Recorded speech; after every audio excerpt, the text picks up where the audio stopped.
Pelaksanaan pemilihan umum 2024 dipastikan DPR akan digelar serentak pada 14 Februari 2024 mendatang. Namun dalam pelaksanaannya, pemilu di Indonesia masih saja dibayangi ancaman pelanggaran. Oleh karena itu, diperlukan upaya penegakan hukum untuk menjamin tegaknya integritas pemilu. Penegakan hukum dalam pemilu ini dapat melindungi hak para peserta pemilu, penyelenggara, dan tentu saja masyarakat luas dari ancaman pelanggaran, kejahatan, atau kecurangan-kecurangan yang terjadi di pemilu. Menurut Ketua Kamar Pidana Mahkamah Agung Dr. Suhadi SH.MH, pelanggaran pemilu terbagi 4 kategori: pelanggaran etik, pelanggaran administratif, sengketa pemilu, dan tindak pidana pemilu.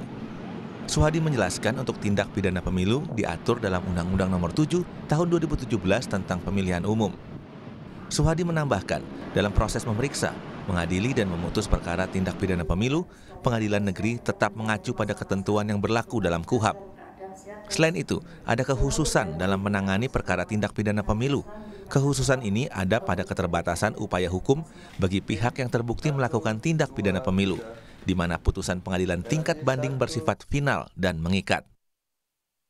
Nah, tentang tindak pidana pemilu ini sudah diatur ketentuannya, dalam proses itu harus cepat, ya.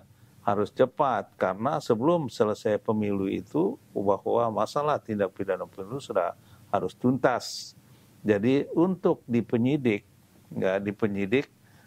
itu diberikan waktu 14 hari. Nah kemudian bagaimana bisa ada upaya banding atau tidak? Ada.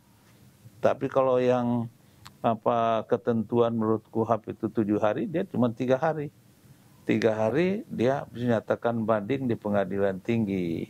Nah, dalam waktu 3 hari pula dia harus kirim ke pengadilan tinggi berkasnya. Nah, di pengadilan tinggi menyelesaikan juga perkara ini sebagai tingkat terakhir. Ya, tidak boleh kasasi, tidak boleh peninjauan kembali. Perlu diketahui, waktu penanganan pidana pemilu hanya 14 hari. Oleh karena itu, dalam penerapan penegakan hukum tindak pidana pemilu melibatkan sejumlah institusi. Institusi ini tergabung dalam Gakumdu atau penegak hukum terpadu yang terdiri dari Bawaslu, Kepolisian, dan Kejaksaan. Tim Liputan Kompas TV Jakarta.